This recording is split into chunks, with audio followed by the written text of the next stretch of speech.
वाहिगुरु जी का खालसा वाहिगुरु जी की फतेह। गुरु प्यारे गुरु सवारे सतसंगी जनों, सतगुर दी रहमत दे नाल किरपा दे नाल आपां धन गुरु नानक साहब महाराज जिन्हां दा पावन पवित्र जीवन ओदी विचार आरंभ कीती है। कल रोज़ आपां वाचिया सी कि किवें गुरु साहिब सुल्तानपुर लोधी विखे मोदी दी कार बड़ी नेक नीयत ईमानदारी दे नाल करदे ने, किसे दा हक नहीं मारदे, हर एक नूं ओदा बनदा हिसाब किताब उस अनुसार अनाज दिंदे ने ते उस अनुसार ही अनाज लैंदे ने। अपनी किरत कमाई दे विचों गुरु साहब हर एक लोड़वंद दी उत्थे मदद भी करदे ने। गुरु साहब दा जदों दा आउणा हुंदा है उदों तो लैके ये सुल्तानपुर नगर दे अंदर वसण वाले लोग ये सारे दे सारे सुखी वसदे ने, क्योंकि पहले मोदी वो 2 नंबर करके हर एक गरीब दा खून पीना चाहुंदे सन, पर गुरु नानक साहब ईमानदारी नाल कार करदे ने, हर एक नूं बनदा हक मिलदा है, सारे सुखी वसदे ने। इस दौरान ही भाई भागीरथ जी आउंदे ने, उन्हां नूं गुरु साहब गुरमत दा राह दस के ते गुरमत दी सिक्ख्या दे के परमेश्वर दे लड़ ला दिंदे ने। इस समय दौरान पिता कालू जी दे कन्नां दे अंदर अपने बेटे अपने सुपुत्र धन गुरु नानक साहब दी शोभा गुरु नानक साहब दी वडियाई जदों पैंदी है ते पिता जी आके गुरु साहब नूं मिलन आउंदे ने। आके गुरु साहब दे कोल पिता जी गल्लां पुछदे ने भी मैं सुनिया है भी इस किरत दे विच कमाई बहुत है, बड़ी आमदन तैनूं हुंदी है, तेरी तनख्वाह मोटी है, क्योंकि मोदी खाने दी कार एक बहुत उच्चा अहुदा है, बड़ी वड्डी नौकरी है। गुरु नानक साहब कहंदे हाँ पिता जी बहुत कमाई हुंदी है, बड़ी कमाई हुंदी है।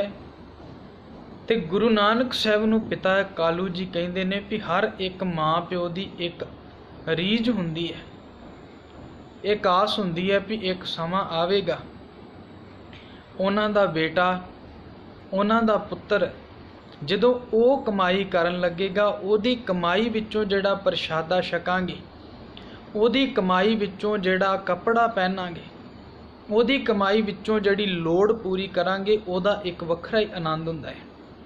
हालांकि परमेश्वर ने बहुत कुछ दिता है, तलवंडी विच जिन्नी जमीन जायदाद है, धन दौलत है, तू कल्ला कल्ला साडा पुत्तर है, तेरे तो बिना साडा कोई पुत्तर होर नहीं है, ते जिन्ना भी कुछ है साडे बाद सब कुछ है ते तेरा ही।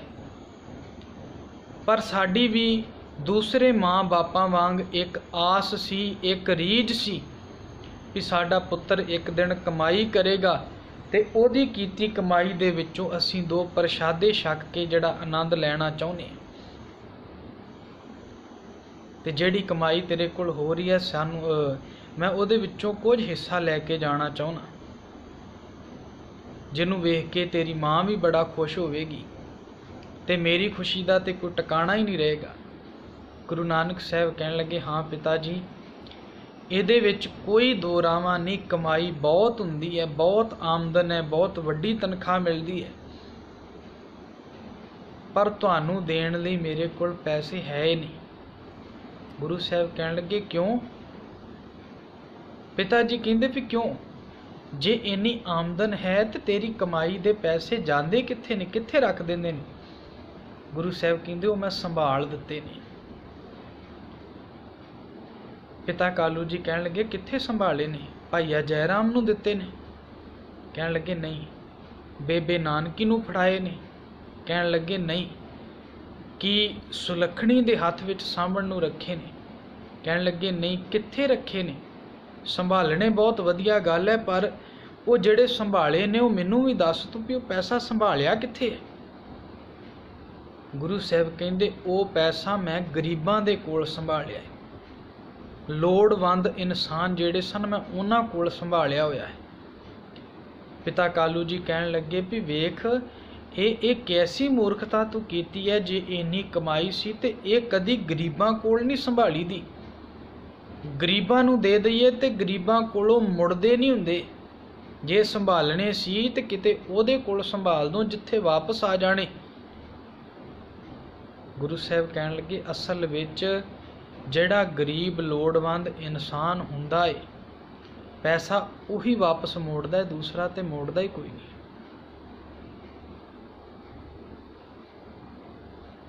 कहन लगे किवें?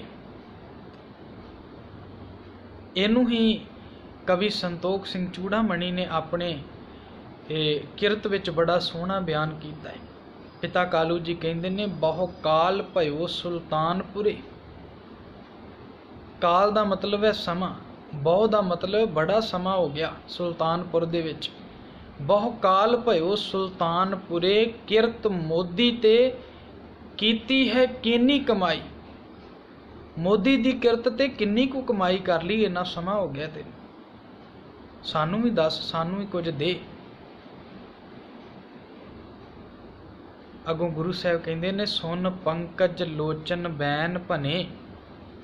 बैन का मतलब जवाब देंदे ने, अगों भने बोलते ने, बचन बोलते ने। पंकज लोचन भाव कमल दे फुल्लां वर्गे, जिन्हां दे नेत्र ने बहुत सोहणे नेत्रां वाले। सुन पंकज लोचन बैन भने बहु करी कमाई आन इस थाई। पिता जी सच कहंदे हो, इत्थे आके कमाई बहुत कीती है, कमाई दी कोई घाट नहीं रही। फिर कहन लगे सानू दे।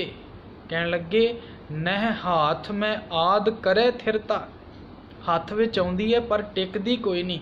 इत आवत है उत को चल जाई। इधरों आउंदी है इधर नूं चली जांदी है, हथ विच ते मेरे टिकदा कुछ नहीं। कहन लगे किड्डी मूर्खता कीती। कहन लगे नहीं, जे तुसीं वेखना चाहुंदे शाम दे वेले आपां उत्थे जाके वेख के आवांगे। जिहड़े घर दे विच्चों कहोगे उस घर दे विच्चों ही पैसे आपां लै लवांगे।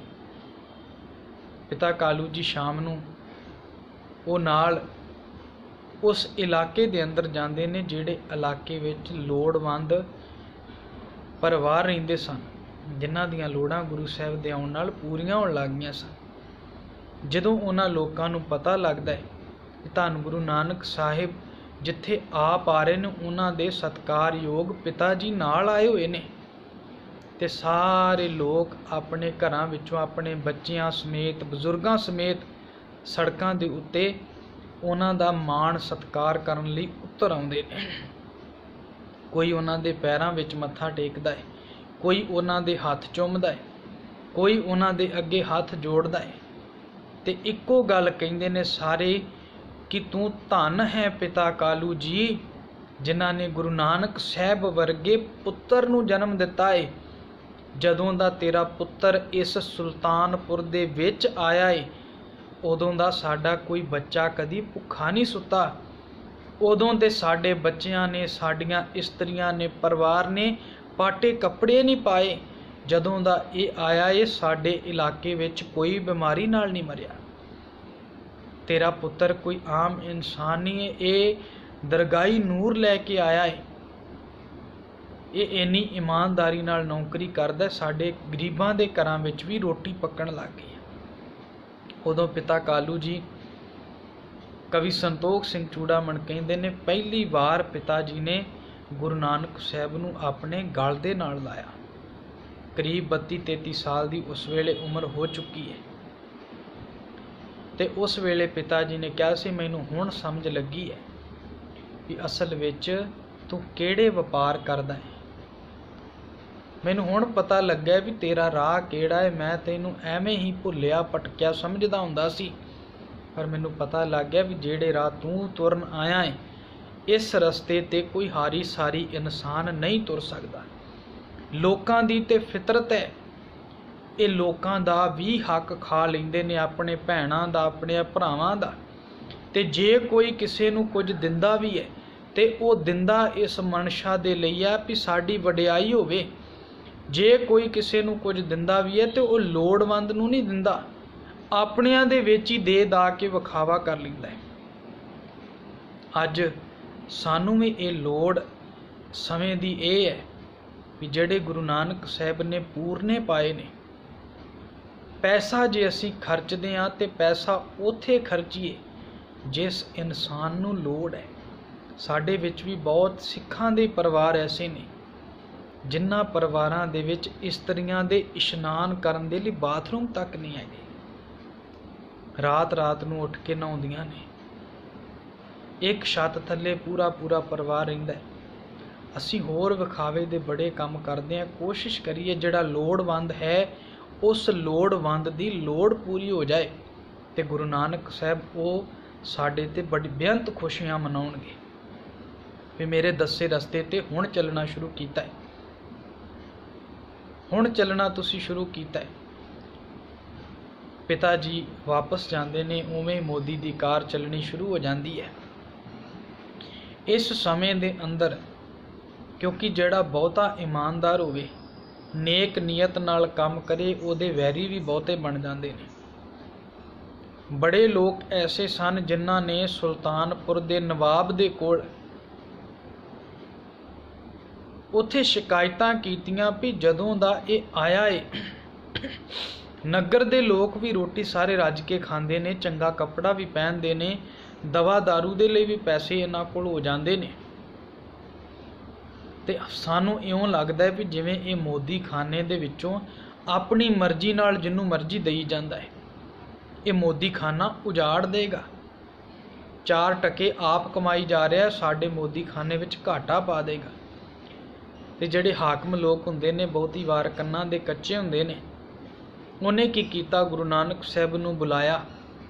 ਗੁਰੂ ਨਾਨਕ ਸਾਹਿਬ ਉੱਥੇ ਪਹੁੰਚਦੇ ਨੇ ਤੇ ਉਹ ਕਹਿੰਦਾ ਵੀ ਬੜਾ ਲੰਮਾ ਸਮਾਂ ਹੋ ਗਿਆ ਹੈ ਵੀ ਆਪਾਂ ਕਦੀ ਹਿਸਾਬ ਕਿਤਾਬ ਨਹੀਂ ਕੀਤਾ, ਤੇ ਆਪਾਂ ਇੱਕ ਵਾਰ ਹਿਸਾਬ ਕਿਤਾਬ ਕਰ ਲਈਏ ਵੀ ਕੀ ਆ ਰਿਹਾ ਤੇ ਕੀ ਜਾ ਰਿਹਾ। ਉਹ ਬੰਦੇ ਭੇਜਦਾ ਹੈ ਆਪਣੇ, ਤੇ ਮੋਦੀ ਖਾਨੇ ਦੀ ਪੂਰੀ ਪੜਤਾਲ ਕਰਦੇ ਨੇ ਜਦੋਂ, ਤੇ ਗੁਰੂ ਨਾਨਕ ਸਾਹਿਬ ਉਹਨਾਂ ਦੇ ਪੈਸੇ ਮੋਦੀ ਖਾਨੇ ਵਿੱਚ ਸਗੋਂ ਵੱਧ ਨਿਕਲ ਆਉਂਦੇ ਨੇ। ਘਾਟੇ ਵਿੱਚ ਤੇ ਕੀ ਜਾਣਾ ਸੀ, ਗੁਰੂ ਨਾਨਕ ਸਾਹਿਬ ਦੇ ਕੁਝ ਪੈਸੇ ਨਵਾਬ ਦੇ ਵੱਲ ਵੱਧ ਜਾਂਦੇ ਨੇ। ਕੁਝ ਸਮਾਂ ਨਿਕਲਦਾ ਹੈ, ਉਹ ਫਿਰ ਸ਼ਿਕਾਇਤਾਂ ਲੱਗਦੀਆਂ ਨੇ, ਫਿਰ ਆ ਕੇ ਕਾਰਵਾਈ ਹੁੰਦੀ ਹੈ, ਫਿਰ ਗੁਰੂ ਨਾਨਕ ਸਾਹਿਬ ਦੇ ਪੈਸੇ ਵੱਧ ਨਿਕਲਦੇ ਨੇ। ਜਦੋਂ ਤੀਸਰੀ ਵਾਰ ਹੁੰਦਾ ਹੈ ਉਵੇਂ ਦੇ ਉਵੇਂ ਕਾਰਵਾਈ ਹੁੰਦੀ ਹੈ, ਪੈਸੇ ਨਿਕਲਦੇ ਨੇ ਗੁਰੂ ਨਾਨਕ ਸਾਹਿਬ ਦੇ ਵੱਧ, ਤੇ ਗੁਰੂ ਨਾਨਕ ਸਾਹਿਬ ਉਦੋਂ ਮੋਦੀ ਖਾਨਾ ਛੱਡ ਕੇ ਘਰ ਜਾਂਦੇ ਨੇ। ਭਾਈਆ ਜੈ ਰਾਮ ਨੂੰ ਬੁਲਾਉਂਦੇ ਨੇ, ਬੇਬੇ ਨਾਨਕੀ, ਮਾਤਾ ਸੁਲੱਖਣੀ ਜੀ ਉਹਨਾਂ ਨੂੰ ਬੁਲਾ ਕੇ ਪੂਰੇ ਪਰਿਵਾਰ ਦੇ ਨਾਲ ਸਲਾਹ ਕਰਦੇ ਨੇ ਵੀ ਹੁਣ ਮੈਂ ਅੱਜ ਤੋਂ ਬਾਅਦ ਮੋਦੀ ਖਾਨੇ ਦੀ ਕਾਰ ਨਹੀਂ ਕਰਨੀ। ਕਹਿਣ ਲੱਗੇ ਕਿਉਂ ਨਹੀਂ ਕਰਨੀ? ਕਹਿਣ ਲੱਗੇ ਇੱਥੇ ਮੇਰੀ ਨੌਕਰੀ ਵਿੱਚ ਅਤੇ ਨਵਾਬ ਦੀਆਂ ਅੱਖਾਂ ਦੇ ਵਿੱਚ ਸ਼ੱਕ ਆ ਚੁੱਕਿਆ ਏ, ਤੇ ਜਦੋਂ ਇੱਕ ਵਾਰ ਮਨੁੱਖ ਸ਼ੱਕੀ ਹੋ ਜਾਏ, ਵਹਿਮੀ ਹੋ ਜਾਏ, ਤੇ ਉਹਦਾ ਵਹਿਮ ਨਹੀਂ ਨਿਕਲਦਾ ਹੁੰਦਾ। ਭਾਵੇਂ ਹਿਸਾਬ ਕਿਤਾਬ ਠੀਕ ਹੈ, ਪਰ ਜਿਹੜਾ ਉਹਦੇ ਮਨ ਵਿੱਚ ਹਿਸਾਬ ਕਿਤਾਬ ਵਿਗੜ ਚੁੱਕਿਆ ਹੈ ਉਹ ਹੁਣ ਠੀਕ ਨਹੀਂ ਹੋਣਾ, ਤੇ ਇਹੋ ਜਿਹੇ ਮਾਹੌਲ ਵਿੱਚ ਮੇਰੇ ਕੋਲ ਨੌਕਰੀ ਨਹੀਂ ਹੋਣੀ। ਪਰਿਵਾਰ ਉਹ ਹਾਮੀ ਭਰਦਾ ਵੀ ਜਿਵੇਂ ਤੁਹਾਨੂੰ ਚੰਗਾ ਲੱਗਦਾ ਹੈ ਉਵੇਂ ਹੀ ਤੁਸੀਂ ਆਪਣਾ ਕਰ ਲਓ। ਗੁਰੂ ਸਾਹਿਬ ਨਵਾਬ ਦੀ ਨੌਕਰੀ ਛੱਡਦੇ ਨੇ, ਤੇ ਉਹ ਸੋਚਦੇ ਨੇ ਵੀ ਸ਼ਾਇਦ ਪਹਿਲਾਂ ਵੀ ਕਈ ਮੋਦੀ ਗਏ ਨੇ ਛੱਡ ਕੇ, ਥੋੜ੍ਹੇ ਸਮੇਂ ਬਾਅਦ ਮਨਾ ਲਵਾਂਗੇ, ਮੰਨ ਜਾਣਗੇ। ਉਸ ਸਮੇਂ ਅੰਦਰ ਹੀ ਗੁਰੂ ਸਾਹਿਬ ਰੋਜ਼ਾਨਾ ਦੀ ਤਰ੍ਹਾਂ ਅੰਮ੍ਰਿਤ ਵੇਲੇ ਵੇਈ ਨਦੀ ਜਿਹੜਾ ਨਾਮ ਇਤਿਹਾਸ ਵਿੱਚ ਆਉਂਦਾ ਉੱਥੇ ਇਸ਼ਨਾਨ ਕਰਨ ਜਾਂਦੇ ਨੇ, ਕਿਉਂਕਿ ਅੰਮ੍ਰਿਤ ਵੇਲੇ ਰੋਜ਼ਾਨਾ ਜਾਂਦੇ ਸਨ। ਅੱਜ ਵਾਂਗੂ ਘਰਾਂ ਦੇ ਵਿੱਚ ਟਿਊਬਵੈੱਲ ਨਹੀਂ ਹੈ, ਅੱਜ ਵਾਂਗੂ ਪੰਪ ਨਹੀਂ ਪਾਣੀ ਵਾਲੇ, ਅੱਜ ਵਾਂਗੂ ਘਰਾਂ ਵਿੱਚ ਪਾਣੀ ਨਹੀਂ ਆਉਂਦਾ। ਪਹਿਲਾਂ ਲੋਕ ਆਪਣੀ ਲੋੜ ਦੇ ਲਈ ਕੱਪੜੇ ਧੋਣੇ, ਇਸ਼ਨਾਨ ਕਰਨਾ, ਜੋ ਵੀ ਕੱਪੜਾ ਪਾਣੀ ਦਾ ਵਰਤੋਂ, ਉਹ ਨਦੀਆਂ ਦੇ ਕਿਨਾਰੇ ਪਿੰਡ ਵਸੇ ਹੁੰਦੇ ਸਨ। ਜਿੱਥੇ ਪਾਣੀ ਦੀ ਕੋਈ ਨਦੀ ਨਹਿਰ ਵਗਣੀ, ਉਸ ਦੇ ਕੰਢੇ ਤੇ ਨਗਰ ਵਸ ਜਾਣਾ ਤਾਂ ਜੋ ਸਾਨੂੰ ਪਾਣੀ ਸੌਖਾ ਮਿਲ ਜਾਏ। ਬਾਅਦ ਵਿੱਚ ਖੂਹ ਪੁੱਟਣੇ ਸ਼ੁਰੂ ਹੋਏ, ਜਿਨ੍ਹਾਂ ਦੇ ਵਿੱਚੋਂ ਪਾਣੀ ਕੱਢਦੇ ਸਨ। ਸਭ ਤੋਂ ਪਹਿਲਾਂ ਨਹਿਰਾਂ ਨਦੀਆਂ ਦੇ ਵਿੱਚੋਂ ਪਾਣੀ ਵਰਤਣਾ ਤੇ ਜਿੱਥੇ ਪਾਣੀ ਹੋਣਾ ਨਗਰ ਵਸਦੇ ਹੀ ਉੱਥੇ ਸਨ। ਗੁਰੂ ਸਾਹਿਬ ਰੋਜ਼ਾਨਾ ਅੰਮ੍ਰਿਤ ਵੇਲੇ ਵੀ ਇਸ਼ਨਾਨ ਕਰਨ ਜਾਂਦੇ ਸੀ। ਉਸ ਦਿਨ ਵੀ ਇਸ਼ਨਾਨ ਕਰਨ ਗਏ ਤੇ ਕੁਝ ਸਾਡੇ ਵਿੱਚ ਕਹਾਣੀਆਂ ਨੇ ਕਿ ਗੁਰੂ ਸਾਹਿਬ ਉਸ ਨਦੀ ਵਿੱਚ ਡੁੱਬ ਗਏ। ਤੇ ਮੈਂ ਪੱਕੇ ਤੌਰ ਤੇ ਇਹ ਗੱਲ ਨਹੀਂ ਕਹਾਂਗਾ ਕਿਉਂਕਿ ਗੁਰੂ ਦੀ ਗਤ ਗੁਰੂ ਜਾਣੇ, ਲੇਕਿਨ ਇਤਿਹਾਸ ਕਹਿੰਦੇ ਗੁਰੂ ਸਾਹਿਬ 3 ਦਿਨ ਵਾਪਸ ਨਹੀਂ ਆਏ। 3 ਦਿਨ ਵਾਪਸ ਨਹੀਂ ਆਏ। ਇਹਨੂੰ ਭਾਈ ਗੁਰਦਾਸ ਸਾਹਿਬ ਨੇ ਬੜਾ ਸੋਹਣਾ ਲਿਖਿਆ ਹੈ। ਪਹਿਲਾਂ ਬਾਬੇ ਪਾਇਆ ਬਖਸ਼ਦਰ, ਪਿੱਛੋਂ ਦੇ ਫਿਰ ਘਾਲ ਕਮਾਈ। ਬਖਸ਼ਦਰ ਭਾਵ ਪਰਮੇਸ਼ਰ ਦੇ ਕੋਲੋਂ ਬਖਸ਼ਿਸ਼ ਲਈ ਤੇ ਉਹਦੇ ਤੋਂ ਬਾਅਦ ਇਸ ਮਾਨਵਤਾ ਨੂੰ ਤਾਰਨ ਦੇ ਲਈ ਤੁਰੇ ਨੇ। ਰੇਤ ਅੱਕ ਆਹਾਰ ਕਰ ਰੂੜਾਂ ਦੀ ਕੁਰਕਰੀ ਵਿਛਾਈ, ਭਾਰੀ ਕਰੀ ਤਪੱਸਿਆ ਵੱਡੇ ਭਾਗ ਹਰਸਿਓ ਬਣਾਈ। ਬਾਬਾ ਪੈਂਦਾ ਸੱਚਖੰਡ ਨੌ ਨਿਧ ਨਾਮ ਗਰੀਬੀ ਪਾਈ। ਬਾਬਾ ਦੇਖੈ ਧਿਆਨ ਧਰ ਜਲਤੀ ਸਭ ਪ੍ਰਿਥਵੀ ਦਿਸ ਆਈ। ਬਾਝੋਂ ਗੁਰੂ ਗੁਬਾਰ ਹੈ ਕਰਦੀ ਸੁਣੀ ਲੁਕਾਈ। ਚੜਿਆ ਸੋਧਣ ਧਰਤ ਲੁਕਾਈ। ਪਰਮੇਸ਼ਰ ਦੇ ਕੋਲ ਅਰਦਾਸ ਕਰਕੇ ਅਸੀਸਾਂ ਲੈ ਕੇ ਗੁਰੂ ਸਾਹਿਬ ਇਸ ਮਾਨਵਤਾ ਵੱਲ ਜੋ ਇੱਥੇ ਭੈੜੇ ਕਰਮ ਮਨੁੱਖ ਕਰ ਰਿਹਾ ਸੀ, ਉਹਨਾਂ ਭੈੜੇ ਕਰਮਾਂ ਨੂੰ ਦੂਰ ਕਰਨ ਦੇ ਲਈ, ਮਨੁੱਖਤਾ ਨੂੰ ਗੁਰਮਤ ਦਾ ਗਿਆਨ ਵੰਡਣ ਦੇ ਲਈ, ਰੱਬੀ ਉਪਦੇਸ਼ ਵੰਡਣ ਦੇ ਲਈ ਭਾਈ ਗੁਰਦਾਸ ਸਾਹਿਬ ਕਹਿੰਦੇ ਗੁਰੂ ਸਾਹਿਬ ਨੇ ਫਿਰ ਤਿਆਰੀ ਕੀਤੀ, ਕਮਰ ਕੱਸਾ ਕੀਤਾ, ਜਿਹੜੀਆਂ ਅਸੀਂ ਆਪਣੇ ਇਤਿਹਾਸ ਵਿੱਚ ਪੜ੍ਹਦੇ ਹਾਂ ਵੀ ਗੁਰੂ ਸਾਹਿਬ ਨੇ ਉਦਾਸੀਆਂ ਕੀਤੀਆਂ। ਕੋਈ 3 ਕਹਿੰਦਾ ਹੈ, ਕੋਈ 4 ਕਹਿੰਦਾ ਹੈ। ਗਿਣਤੀ ਤੋਂ ਸਾਡਾ ਮਤਲਬ ਜ਼ਿਆਦਾ ਨਹੀਂ ਹੈ। ਜਿੰਨੀਆਂ ਵੀ ਹੁਣ ਗੁਰੂ ਸਾਹਿਬ ਆਪਣੇ ਪਰ ਉਪਕਾਰਾਂ ਦੇ ਲਈ, ਮਨੁੱਖਤਾ ਨੂੰ ਠੰਡ ਵੰਡਣ ਦੇ ਲਈ ਉਸ ਸਮੇਂ ਤੋਂ ਬਾਅਦ ਕਿਵੇਂ ਨਿਕਲਦੇ ਨੇ ਤੇ ਕਿੱਥੇ ਕਿੱਥੇ ਹੁੰਦਿਆਂ ਗੁਰੂ ਸਾਹਿਬ ਸਮੁੱਚੇ ਇਸ ਮਾਨਵਤਾ ਅੰਦਰ ਠੰਡ ਵੰਡਣ ਲਈ ਚਾਹੁੰਦੇ ਨੇ। ਆਪਾਂ ਅਗਲੀ ਲੜੀ ਵਿੱਚ ਇਹਨੂੰ ਤਿਉਂ ਦਾ ਤਿਉਂ ਵਿਚਾਰ ਕਰਨ ਦੀ ਕੋਸ਼ਿਸ਼ ਕਰਾਂਗੇ। ਹੋਈਆਂ ਭੁੱਲਾਂ ਬਖਸ਼ ਲੈਣੀਆਂ ਫਤਿਹ ਬੁਲਾਓ। ਵਾਹਿਗੁਰੂ ਜੀ ਕਾ ਖਾਲਸਾ, ਵਾਹਿਗੁਰੂ ਜੀ ਕੀ ਫਤਿਹ।